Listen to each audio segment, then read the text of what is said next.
हरियाणा की हर अपडेट के लिए बेल आइकन दबाएं और सब्सक्राइब करें STV हरियाणा न्यूज। आपके साथ शुभेंदु सिंह। देश में कोरोना वायरस के आंकड़ों में बढ़ोतरी होना बदस्तूर जारी है। हर दिन कोरोना के मामले एक नया रिकॉर्ड बना रहे हैं और भारत में पिछले 24 घंटे में कोरोना के 1,61,736 नए केस सामने आए। वहीं एक दिन में 879 मरीजों ने कोरोना से अपनी जान गंवा दी है। प्रदेश में भी बुलेट की रफ्तार से कोरोना का संक्रमण फैल रहा है और इसी बढ़ते संक्रमण को देखते हुए हरियाणा सरकार ने पूरे प्रदेश में नाइट कर्फ्यू लगाया, जिसके तहत प्रदेश में सोमवार रात 9 बजे से सुबह 5 बजे तक आम लोगों की आवाजाही पर रोक रही और नाइट कर्फ्यू का आदेश सोमवार से ही प्रभावी हो गया। कर्फ्यू का उल्लंघन करने वालों पर कानूनी कार्रवाई भी इस दौरान की गई है, लेकिन कई जगहों पर इसकी जानकारी नहीं पहुंच पाई आम लोगों तक, जिसके चलते दुकानें, शराब के ठेके खुले देखने को मिले। उधर बात दिल्ली की करें तो मुख्यमंत्री अरविंद केजरीवाल ने मंगलवार को प्रेस कॉन्फ्रेंस करते हुए केंद्र सरकार से CBSE की परीक्षा रद्द करने की मांग भी की है।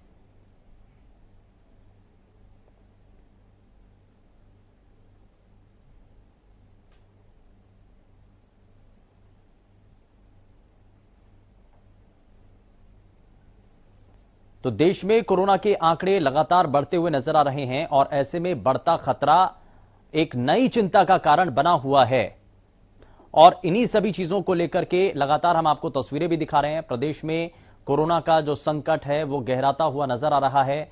प्रदेश ने नाइट कर्फ्यू इस दौरान प्रदेश सरकार के द्वारा लगाया गया और पूरे प्रदेश के अंदर सख्ती भरे कदम उठाने की यहां पर बात की जा रही है। और जरा अब आपको प्रदेश के अलग अलग हिस्सों से ग्राउंड रियलिटी दिखाते हैं और आप हिसार से हमारे संवाददाता अनूप कुंडू हमारे साथ जुड़ चुके हैं। जरा उनका रुख कर लेते हैं। अनूप, सबसे पहले बताइए कि हिसार के अंदर तैयारियां क्या हैं और पहला दिन जब बीता है नाइट कर्फ्यू को लेकर के जो तैयारियां और जिस मंशा के साथ नाइट कर्फ्यू की शुरुआत की गई, कितना इसका असर हुआ, कितना पालन हुआ या आप लोगों के द्वारा इन नाइट कर्फ्यू का पालन किया गया? सतर्क थे लोग, जागरूक थे? हाँ बिल्कुल शुभेंदु जी, जहाँ नाइट कर्फ्यू की हम बात कर रहे हैं तो हिसार में लगभग इसको लेकर के लोग अलर्ट थे, लेकिन हिसार से लगता हुआ बिल्कुल हाथी है।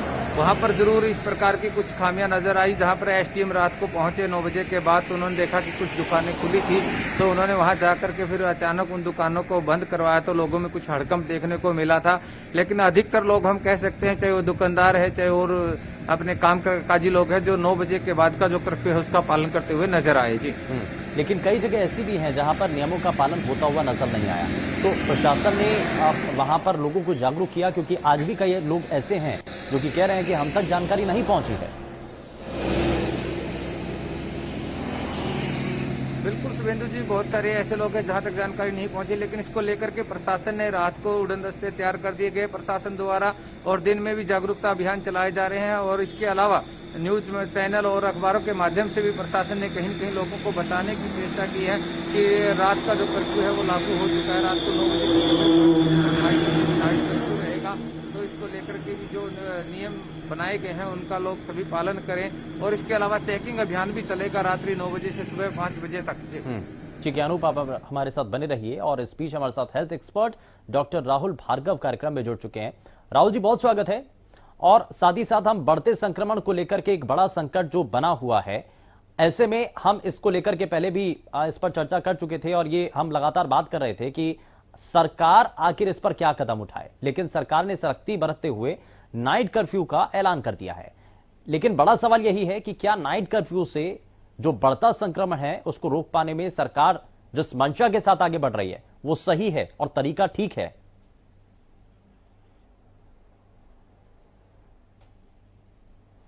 आगे साइंटिफिक तथ्यों पे विश्वास करते हुए हमें आगे बढ़ना पड़ेगा, ये भी समझना है। अब थोड़ा सा एक बार विस्तार से समझे वायरस फैलता कैसे। वायरस रेस्पिरेटरी फंक्शन के थ्रू फैलता है और हम ये जानते हैं इन्फेक्टिविटी रेट बहुत हाई है। रात में लेके चलते हैं, बाहर चलते हैं, पार्टीज होती हैं, उसमें कितने लोग इकट्ठे होते हैं आप ये खुद सोचिएगा। अगर 100 लोग हैं तो शायद 50 लोग निकलते होंगे, बट आप ये सोचिए कि 100 के 100 लोग दिन में जो मॉल्स हैं, जो शॉपिंग कॉम्प्लेक्सेस हैं, ऑफिसेज हैं, उसमें जा रहे हैं। अब आप देखिए सुप्रीम कोर्ट में सब पढ़े लिखे लोग हैं, पर ऐसा कैसे कि सुप्रीम कोर्ट के 50% लोग जो कर्मचारी हैं वो कोरोना से ग्रसित हो गए। इसका मतलब जहां भीड़ भाड़ होगी वहां इन्फेक्टिविटी रेट बढ़ेगा, और हम देख में अगर हो रहा है तो वो एक साथ परिवार को, पूरे परिवार को करना है, इसलिए नंबर बढ़ रहे हैं। पिछली बार ऐसी वो एक ही साथ परिवार के चारों लोगों को करता है। तो देखिए कितनी बड़ी समस्या है। इसका मतलब ये है कि जब हम लॉकडाउन की बात करते हैं, हम बात नहीं करते, अगर हम साइंटिफिक तथ्यों पर बात करें तो नाइट कर्फ्यू से शायद थोड़ा डेंट पड़ेगा, वो शायद 10% होगा, बट 90% दिन में जो आवाजाही है, आप ये मत करिए इंडस्ट्री बंद कर दीजिए, जरूरत है सारे इंडस्ट्रियल वालों को वैक्सीनेट कर दीजिए। अभी नंबर्स वो भी हैं जो 30 साल वाले हैं, 35 साल वाले जो बाहर घूम रहे हैं। लेकिन डॉक्टर राहुल, तो नहीं घूम डॉक्टर राहुल, ये लगातार आप भी ये कह रहे हैं कि रात के समय में इस बढ़ते संक्रमण की चेन को तोड़ने के लिए तो सब कुछ किया जा रहा है ना, सरकार भी इसी मकसद के साथ आगे बढ़ना चाह रही है, लेकिन जो नाइट कर्फ्यू जैसा कदम है, क्योंकि आवाजाही तो दिन में होती है, और इससे पहले भी कई एक्सपर्ट्स इस पर अपनी बात रख चुके थे, उन्होंने कहा कि हमें इस बढ़ते संक्रमण की चेन को तोड़ना है, तो सबसे ज्यादा ऐसे में जो सार्वजनिक जगह है जहां पर आवाजाही ज्यादा होती है, जिस समय पर ज्यादा होती है, उस समय पर यहां कुछ सख्ती बरतने की जरूरत होनी चाहिए थी। जी आप एक और बात समझिए, देखिए इस बार लोग कौन से इन्फेक्टिव कर रहे हैं घर में? घर में क्या मेरी माँ लेके आ रही है, घर में मेरे पिताजी घर में लेके आ रहे हैं इन्फेक्शन? नहीं, मैं इन्फेक्शन घर लेके जा रहा हूं। देखिए वैक्सीन लगाने के बाद भी रीइंफेक्शन रेट 4.5% का है। युद्ध स्तर पे सारे लोगों को वैक्सीन नहीं लगाएंगे तब तक ये संक्रामक रोग बंद नहीं होगा। यही मैं बार आपके माध्यम से भी सरकार को, सेंट्रल सरकार को, सेंट्रल केंद्र की सरकार को, स्टेट और अपना कर रखने की कोशिश करें कि अब साल से ऊपर, 18 साल से ऊपर सब लोगों के लिए वैक्सीनेशन खोल दीजिए, क्योंकि आपके जो 45 साल से नीचे सबसे ज्यादा है इस समय। देखिए 45 साल से ऊपर 30, उससे नीचे 20 करोड़ और हटा लीजिए बच्चे, 50 करोड़ के बाद, 60 करोड़ के बाद कौन सी जनता बचती है? आप समझ रहे हैं, 50 करोड़ जनता वो है जो 18 वर्ष से लेके 45 साल में है, जो कामकाजी वर्ग है। अगर आप नहीं करेंगे तो 14 दिन का आपको वैसे भी बर्दाश्त काटना पड़ेगा। ठीक है। तो इसकी जगह 14 दिन का अगर आप लॉकडाउन करते हैं तो आप इस संक्रामक रोग को रोक सकते हैं। इससे हॉस्पिटल पे जो प्रेशर है वो कम होगा, ना कि नाइट कर्फ्यू से। ठीक है, यानी कि आप ये कह रहे हैं कि नाइट कर्फ्यू की बजाय लॉकडाउन अगर लगा दिया जाए 14 दिन का तो वो ज्यादा प्रभावशाली रहेगा। ठीक है, लेकिन इससे आर्थिक रूप से भी, क्योंकि सरकार तो दोनों, अब कई लिहाज उसमें देखा जाएगा कि आर्थिक रूप से कितना। 1700 पॉइंट कल सेंसेक्स गिर गया। लोग काम पे जा नहीं रहे डर के मारे, और जो लोग संक्रामक हो रहे हैं, अगर आप मान लीजिए आपकी 11,000 केसेस दिल्ली में और 13,000 उत्तर प्रदेश में है, तो आपको काम काज के लिए लोग नहीं जाएंगे क्या? शुभेंदु जी, अगर आपके ऑफिस में आज की तारीख में कोई भी कोरोना पॉजिटिव हो जाए तो क्या करना पड़ेगा? उनको छुट्टी पे जाना पड़ेगा, तो काम तो वैसे भी सफल होगा। तो आप ये देखिए 100 में से अगर जिस प्रकार की इफेक्टिविटी रेट है, हम 15% से आर्थिक व्यवस्था को नहीं खोने वाले, हम उससे ज्यादा ये संक्रामक रोग चलता रहेगा तो लोग डर के मारे बाहर वैसे भी नहीं निकलेंगे काम के लिए। ठीक है, और यही लोगों के मन में डर भी है। रमाकांत मित्तल हमारे संवाददाता जज्जर से हमारे साथ जुड़ चुके हैं, जरा ग्राउंड रियलिटी भी समझ लेते हैं। रमाकांत, अब लोगों के मन में एक डर बनने लगा है, और ये लोगों के मन में भाव आ चुका है कि नाइट कर्फ्यू तो लग चुका है, और देश के कई राज्यों में इससे पहले नाइट कर्फ्यू लग चुका था, लेकिन लॉकडाउन जैसे हालात बनते चले जा रहे हैं। इसलिए जो प्रवासी लोग हैं, जो दूसरे राज्यों से आए हुए हैं, यहां पर कामकाज करते हैं, उनके मन में सबसे ज्यादा डर है कि जो 2020 में संकट बना हुआ था, कहीं वैसे हालात ना बन जाएं।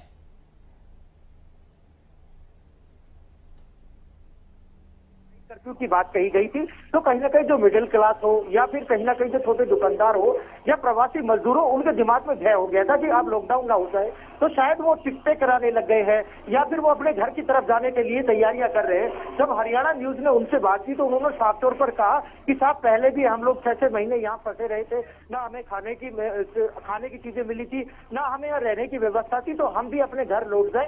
तो इस तरह का भय है, तो सरकार को कहीं ना कहीं इनकी जो चीजें हैं वो समझनी चाहिए, इनको आश्वस्त करना चाहिए शुभेंदु जी कि अभी लॉकडाउन की स्थिति नहीं है, आप सिर्फ सोशल डिस्टेंसिंग का मास्क पहनकर रखें और जो बाजारों में जो भीड़ है उस पर कंट्रोल करने की की जरूरत है। मैं झज्जर की स्थिति की बात करूं, अभी 10 मिनट पहले जब हम सब्जी मंडी का दौरा करके आए थे तो झज्जर सब्जी मंडी के हालात इतने बद से बदतर थे कि वहां पर एक भी सिंगल एक आदमी ने चेहरे पर मास्क नहीं लगा रखा था। दुकानदार सोशल डिस्टेंसिंग का ध्यान नहीं रख रहे थे। चंद कदमों की दूरी पर यहाँ पर पुलिस अधीक्षक का ऑफिस है, यहाँ पर कहीं ना कहीं उपायुक्त महोदय बैठते हैं, तो क्या उनको साफ तौर पर नहीं दिखाई देता? लगातार ये नाइट कर्फ्यू हो गया है, तो अगर इसी तरह से कोई भी अगर काम होगा तो जाहिर सी बात है कहीं ना कहीं हम लोग लॉकडाउन की उसमें चले जाएंगे। बॉर्डर खुले हुए हैं, दिल्ली से कोई भी व्यक्ति आ रहा है उस पर कोई भी मॉनिटरिंग नहीं हो रही है, गुड़गांव से सीधा व्यक्ति आ जाता है। तो इस तरह के ठोस कदम कहीं ना कहीं झज्जर जिला प्रशासन को उठाने की सख्त जरूरत है शुभेंदु जी, क्योंकि कल की बात करूं तो कल 90 लोगों को कोरोना की पुष्टि हुई है, 26 ही लोग ठीक होकर घर लौटे हैं। रिकवरी रेट लगातार घटता आ रहा है, 92% रिकवरी रेट रह गया जो कि 97% था, तो वो भी कहीं ना कहीं चिंता का विषय है। ठीक है, ये एक चिंता का एक बड़ा कारण बना हुआ है। लेकिन जरा मैं हिसार का भी रुख कर लेता हूं। अनूप लगातार हमारे साथ हमारे संवाददाता बने हुए हैं। अनूप, जरा जल्दी से इस पर रिएक्शन कि अभी जो बढ़ता संक्रमण है, नाइट कर्फ्यू लग चुका है, लेकिन कई लोग ये भी मान रहे हैं कि महाराष्ट्र के अंदर अब लॉकडाउन जैसी संभावनाएं बनती नजर आ रही हैं। तो कहीं ऐसा ना हो कि देश के कई राज्यों के अंदर लॉकडाउन लग जाए या हरियाणा के अंदर भी अगर नियमों की पालन नहीं होते हैं, तो अगर ऐसे हालात बने तो लोगों के मन में डर है। इसलिए हम बस स्टैंड पर, रेलवे स्टेशनों पर देख रहे हैं कि लोगों की भीड़ इकट्ठा होती चली जा रही है। तो क्या हिसार के अंदर भी ऐसा कुछ नजर आता है? बिल्कुल शुभेंदु जी, हिसार में भी ऐसा नजर आता है। चाहे धरना प्रदर्शन की बात हो, चाहे रैलियों की बात हो, सार्वजनिक कार्यक्रमों की बात हो, लोग बहुत सारे इकट्ठे होते हैं। जैसे रमाकांत अभी बता रहे थे, अगर आप सब्जी मंडी चले जाए, रेलवे स्टेशन चले जाए, बस स्टैंड चले जाए, कोई भी मास्क नहीं लगा रहा है, कोई सोशल डिस्टेंसिंग का पालन नहीं हो रहा है, स्कूल कॉलेजों में कार्यक्रम हो रहे हैं। तो इस प्रकार से हम कह सकते हैं कि नाइट कर्फ्यू जरूर लगाया गया है, लेकिन अगर ये हालात रहे तो दोबारा से लॉकडाउन लगाने की संभावना भी बढ़ सकती है। और लॉकडाउन अगर दोबारा से लगा तो इसका आम जन पर बड़ा लंबा चौड़ा प्रभाव भी देखने को मिलेगा जी। लेकिन डॉक्टर राहुल, जरा इस बात को भी हम समझ रहे हैं कि अगर लॉकडाउन जैसे हालात बन रहे हैं क्योंकि लोग नियमों का पालन नहीं कर रहे हैं, तो ऐसे में एकमात्र उपाय अब क्या बचता है? लॉकडाउन, ताकि लोग घरों में रहें और फिर उसमें खतरा थोड़ा सा कम हो जाएगा, जो स्प्रेडिंग है वो रुक सकती है, उस चेन को हम तोड़ सकते हैं। लेकिन ये जो कदम है ये बड़ा मुश्किल है आज के समय में सरकार के सामने, क्योंकि नियमों का पालन लोग नहीं कर रहे हैं। तो अगर लॉकडाउन जैसे हालात बन जाते हैं, लॉकडाउन लगा दिया जाता है, तो क्या अब लोग लॉकडाउन का पालन करेंगे? शुभेंदु जी, पहले आप एक बात समझिए, विश्व की हालत समझिए। क्या यूके में जनवरी से लॉकडाउन नहीं लगा? क्या फ्रांस में नहीं लगा? क्या जर्मनी में नहीं लगा? अब आर्ग्यूमेंट आता है कि वो बड़ी अर्थव्यवस्थाएं हैं, वो झेल जाती है। हम क्या अस्पताल में भर्ती करके अगर आज 90 बेड कोटेस में कोविड से भरे हुए हैं, उसका आर्थिक आंकलन कर पा रहे हैं क्या? आप ये सोचिए, जो गरीब मजदूर भर्ती होगा वो कहाँ जाएगा? तो समझने की ये बात है, जब हम दोनों पहलुओं को तोलते हैं तो आज शायद उतना स्ट्रिक्ट लॉकडाउन की जगह हमें विस्तार रूप से ये सोचना चाहिए कि हमें पार्शियल लॉकडाउन या सीमित लॉकडाउन की बात करें, जहां पे मॉल्स वगैरह को थोड़े दिन बंद रखा जाए, जिन लोगों को काम नहीं है उनको आवाजाही के लिए रोका जाए। लोग आज भी पार्टी मना रहे हैं, आज भी वो छुट्टियों पे घूमने जा रहे हैं, क्या वो जरूरी है? वो यहां से कोई नैनीताल जा रहा है, कोई देहरादून जा रहा है, कितना भी पीसीआर करा लीजिए। देखिए, जनता एक सेंटीमेंट के साथ चलती है और अब जनता में सेंटीमेंट इस बात का है कि कोरोना से डरना नहीं। शायद अब पिछले 2 दिन से डर लगने लगा है लोगों को जब बेड नहीं मिल रहे। शुभेंदु जी, मेरे पास 18 कॉल है इस समय, इनको बेड चाहिए गुरुग्राम में। देखिए, इस बात को समझना बहुत ज्यादा आवश्यक है। सिर्फ लॉकडाउन का ये मतलब नहीं है कि लॉकडाउन बंद कर दिया आपने। लॉकडाउन से आप फायदे देखिए, अस्पतालों में जो प्रेशर है वो कम होगा, चेन टूटेगी, जो लोगों का आवाजाही है, जो बेवजह वो घूम रहे हैं उनका कम होगा, मार्केटों में भीड़ होगी, कम होगी। तो लोग आर्थिक व्यवस्था जरूर देख रहे हैं, बट आप देखिए सारी आर्थिक व्यवस्था तो रुक गई है, वैसे भी प्रोडक्शन रुकता जा रहा है। तो अब जरूरत है कि हमारे को एक स्ट्रॉन्ग डिसीजन लेके एक चीज में और डॉक्टर राहुल यहाँ पर एक चीज और समझना चाह रहे हैं कि हमने 2020 के अंदर जो संकट देखा और आज 2021 में जब वापस से वैसे ही हालात बन रहे हैं, तो हमने क्या सीखा और कितने हम तैयार हैं आज के समय? क्योंकि उस वक्त हम ये कह रहे हैं कि हमारे पास संसाधन नहीं है, हमारे पास बेड्स की कमी है, इक्विपमेंट्स उतने नहीं हैं, लेकिन अब तो 1 साल बीत गया। 1 साल बाद आज हम कहां पर खड़े हैं जब संक्रमण बहुत तेजी के साथ बढ़ रहा है? तो शुभेंदु जी, देखिए, आप सोचिए कि 1 साल में हेल्थ व्यवस्था जो 70 साल से चरमराई थी वो ठीक हो जाएगी, वो कहना असंभव है, वो किसी के लिए भी असंभव है। जब अमेरिका जैसी शक्तिशाली देश घुटने टेक गया, न्यूयॉर्क में हमने क्या हालत देखी है, मिशिगन में हमने हालत देखी है, तो हम देश में 135 करोड़ के लिए कहें कि हेल्थ स्ट्रक्चर ठीक हो जाएगा, ये सिर्फ काल्पनिक बातें हैं। जब हम बातें करते हैं कमरों में बैठ के कि हम बेड कितने लगा देंगे, नर्सेज कहां से आएंगी, डीडीए कहां से आएंगे, जो लोग अर्दली हैं वो कहां से आएंगे, डॉक्टर कहां से आएंगे, डॉक्टर के बाद क्वालिटी डॉक्टर कहां से आएंगे। तो आप ये बात समझिए, बड़ा आसान होता है हेल्थ केयर व्यवस्था में समझना, बोलना कि अनाज की तरह मंडी में अनाज खरीद लीजिए। अरे अनाज नहीं है ये, आलू प्याज नहीं है, ये सीरियस बिजनेस है, सीरियस इशू है ये हेल्थ केयर। तो हम ये जब कहें कि पिछले 1 साल में हम आगे जरूर बढ़े हैं, बट हमारे को 10 साल लगेंगे, अभी एटलीस्ट 10 साल लगेंगे किसी भी प्रोग्रेसिव जो लेकिन अगर एक बार फिर से जब संक्रमण बढ़ रहा है डॉक्टर राहुल, अगर संक्रमण एक बार फिर से बढ़ रहा है, तो पहले जो हमने देखा बेड्स की कमी थी, अस्पतालों के अंदर व्यवस्थाएं उतनी नहीं थी, तो आज हम कम से कम उन बेसिक चीजों के लिए तो कम से कम लड़ाई नहीं होगी ना, बेड्स तो मिल पाएंगे। शुभेंदु जी चलिए सिंपल गणित समझिए, जब 90,000 केस आते थे और आपको बेड चाहिए रहता था तो 90 बेड काफी रहते थे आपके लिए, ठीक है ना। मैं तो एक छोटे अस्पताल की बात कर रहा हूँ, अपने अस्पताल की। वैसे ही आप ये सोचिए जब 2 लाख केसेस आएंगे तो आपको 180 बेड चाहिए रहेंगे। अब जब अस्पताल में 200 बेड है तो 180 बेड कहां से लाएंगे सरकार? एक चीज। दूसरी चीज, जो कैंसर के पेशेंट है, डायलिसिस के पेशेंट है, क्या हार्ट अटैक होना बंद हो जाएगा? क्या किडनी प्रॉब्लम होनी बंद हो जाएगी? अपेंडिक्स होना बंद हो जाएगा? ब्रेन ट्यूमर होना बंद हो जाएगा? ब्लड कैंसर होना बंद हो जाएगा? वो कहाँ जाएंगे? आज आप देखिए दिल्ली में अपोलो अस्पताल, सरिता विहार, क्या कोटे, शालीमार बाग, 8 अस्पताल पूरे 100% कोविड कर दिए गए। जो जहां पे उनका इलाज चल रहा था वो कहाँ जाएंगे लोग? आप ये बात समझिए ना, हेल्थ इज अ प्रिकेरियस। आज आप सिर्फ कोविड देख रहे हैं, कोविड के अलावा भी तो बड़े बड़ी प्रॉब्लम्स हैं। जिनके ऑपरेशन हो रहे हैं वो कहाँ जाएंगे? जिनको हार्ट अटैक होगा वो कहाँ जाएंगे? तो शुभेंदु जी ये कहना कि हमने बेड ऐड किए हैं, हमने बेड ऐड किए हैं, हमने लैब्स खोली हैं, ये कमेंडेबल बात है, ये सराहनीय बात है। बट हमारी पॉपुलेशन भी तो 135 करोड़ है और नंबर पिछले साल 90,000, 1 लाख से कभी टच नहीं हुए। 1 लाख से ज्यादा टच हुए थे। आज तो पिछले 5 दिन से कंटिन्यूअसली 1.5 लाख प्लस आ रहे हैं। बिल्कुल। और उसके बाद 1.5 लाख के बाद भी उसमें रिकवरी रेट 90% है, पिछली बार 97% था। तो आप सोचिए बैकलॉग भी तो रोज इकट्ठा हो रहा है। ये क्यूमुलेटिव टोटल है, ये कंपाउंड इंटरेस्ट की तरह बढ़ रहा है। इसमें सरकार के जो अभी तक के कदम है, देश के अलग अलग राज्यों में जो नाइट कर्फ्यू लग रहा है, दूसरा 3 तरीके की जो अब वैक्सीन, क्योंकि स्पुतनिक वी को भी इसमें मंजूरी दी गई है, तो हालांकि लिमिटेशन है उसमें, कुछ चीजें हैं, मैं उस पर भी बात करूंगा, लेकिन अब 3 वैक्सीन और वैक्सीनेशन का अभियान बहुत तेजी के साथ आगे बढ़ाया जा रहा है। मेगा उत्सव इसको माना जा रहा है, मेगा वैक्सीनेशन डे इस पर बनाए जा रहे हैं। तो आपको लग रहा है कि बहुत से लोग आज भी ऐसे हैं जो कि वैक्सीन की तरफ नहीं जा रहे हैं, उनको भरोसा नहीं है, चाहे वो, हालांकि विपक्षी खेमा अब ये कह रहा है कि वैक्सीन सभी को लगवानी जरूरी है, लेकिन अब इस पर आम लोगों के मन में जो डर बना हुआ है, या एक कह लीजिए कि वैक्सीन को लेकर के जो एक भरोसा है वो नहीं बन पा रहा है, तो इसके पीछे कोई तो कारण होगा ना डॉक्टर राहुल?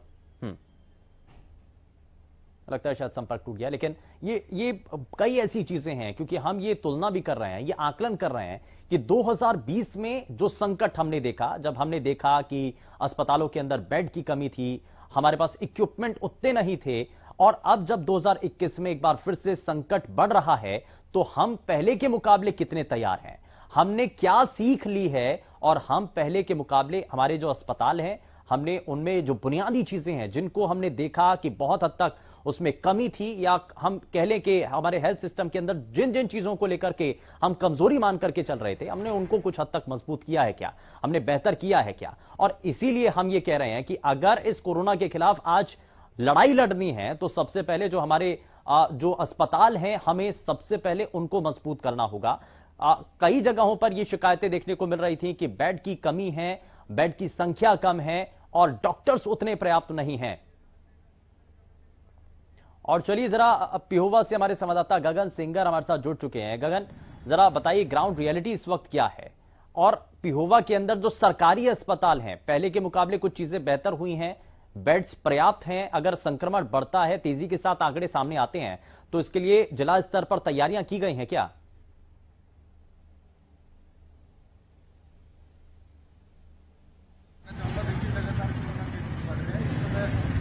के अंदर 103 एक्टिव केसेज है कोरोना के, और बात की जाए तो आज शिवहर के अंदर 6 नए केसेज आए। और जो बात हमारी बातचीत हुई तो उनका कहना है कि पूर्ण रूप से तैयार है कि जिस हिसाब से लगातार कोरोना केसेस बढ़ रहा है तो हम उन लड़ाई लड़ने के लिए हम तैयार हैं जी। ठीक है, मैं डॉक्टर राहुल एक बात और समझ रहा हूं कि ये विपक्ष की तरफ से आरोप लगा दिया जाता है कि हरियाणा का कोई भी मंत्री, नेता या देश का कोई भी नेता अगर कहीं भी संक्रमित होता है या कुछ भी होता है तो सरकारी अस्पताल की तरफ रुख नहीं करते हैं, वो सीधे प्राइवेट अस्पताल जाते हैं। तो ये कहते हुए आरोप लगाया जाता है कि सरकारी अस्पतालों के अंदर सिस्टम उतना बेहतर नहीं है, जिसको मजबूत करने की जरूरत है, जिसमें ज्यादातर जनता जाती है, जिसका उपयोग करती है, जहां पर जाकर के अपना इलाज करवाना चाहती है। देखो शुभेंदु जी, ये भी बात समझना आवश्यक है, ये शायद पार्शली ट्रू हो सकता है, बट हमको इस नजरिए से नहीं देखना चाहिए कि प्राइवेसी इशू भी बहुत बड़े होते हैं। देखिए, मंत्री, नेता जो भी होता है, प्राइवेसी इश्यूज बहुत बड़े होते हैं, और सरकारी में कई बार प्राइवेट के मुकाबले में प्राइवेसी इश्यूज पे भेदभाव होता है और उसको प्रॉपर तरीके से नहीं रख पाते। तो ये तो सिस्टम है कि सरकारी की जगह वो प्राइवेट प्रेफर करते हैं, क्योंकि बेहतर सुविधाएं हैं, थोड़ी बेहतर सुविधाएं हैं, और प्राइवेसी की इश्यू के मामले में वो ज्यादा सुदृढ़ होते हैं। तो ये कह देना बार बार कि ये प्राइवेट और सरकारी का भेद को खत्म करके हमको सारे लेवल को अच्छा करने की आवश्यकता है शुभेंदु जी, ये आवश्यक है। और विपक्ष को ये समझना चाहिए, इस समय वो कंधा से कंधा मिला के चलेंगे तो शायद लोगों की सहानुभूति ज्यादा पा पाएंगे रादर देन काउंटर करने के लिए। विपक्ष का काम है त्रुटि निकाल के उसमें बदलाव लाना और सकारात्मक क्रिटिसिज्म करना। देखिए, बार बार वैक्सीन की बात आती है तो जो विपक्ष का खेमा है ये क्यों नहीं बोलता अपने सारे फॉलोअर्स को कि हमें वैक्सीन लगानी चाहिए? क्यों नहीं वो घर घर जाके बोलते कि वैक्सीन लगानी चाहिए? कितनी बार आपको बाकी विपक्ष की पार्टियों से मिला कि हमें बढ़ चढ़ के वैक्सीन लगानी चाहिए? समझिए इस बात को कि ये देश की प्रॉब्लम है, विपक्ष नेता विपक्ष की प्रॉब्लम नहीं है, पक्ष विपक्ष की बात नहीं है ये। शुभेंदु जी, सबको वैक्सीनेट कराना है। इस समय आपके चैनल के माध्यम से, पत्रकारिता के माध्यम से, कल की ताकत से हमें सरकार से हर 18 साल से ऊपर के आदमी को वैक्सीनेट करवाना आवश्यक है। बिल्कुल, और ये कोशिश होनी चाहिए, तभी आम लोग इससे सुरक्षित रह पाएंगे, इस बढ़ते संक्रमण से अपने आप को बचा पाएंगे। खैर, बहुत शुक्रिया डॉक्टर राहुल, आप जुड़े हमारे साथ, और साथ ही हमारे संवाददाता गगन सिंगर भी हमारे साथ जुड़े। बहुत शुक्रिया गगन इस पर जानकारी देने के लिए। लेकिन आप ये जो तैयारियां हैं वो प्रदेश स्तर पर की जा रही हैं, नाइट कर्फ्यू लगा दिया गया है, लेकिन इस नाइट कर्फ्यू का कितना असर है इस पर हमने बात की है। लेकिन सवाल कई चीजें हैं, और प्रदेश में कोरोना का जो बम फूटा है उसको लेकर के यहां आप ये जानकारी लगातार हम आपको ग्राफिक्स के जरिए भी दिखा रहे हैं, और जिलेवार तरीके से क्या कितना संक्रमण बढ़ता जा रहा है। गुरुग्राम के अंदर 1132 नए संक्रमण के मामले सामने आए हैं, तो ये अपने आप में ये बताता है कि बहुत तेजी के साथ, और गुरुग्राम में नजर बनाने की जिला स्तर पर बहुत हद तक कोशिश है। पंचकुला में 224 नए संक्रमण के मामले सामने आए हैं, पानीपत में 158, हिसार में 180 और सोनीपत में 228 मामले सामने आए हैं।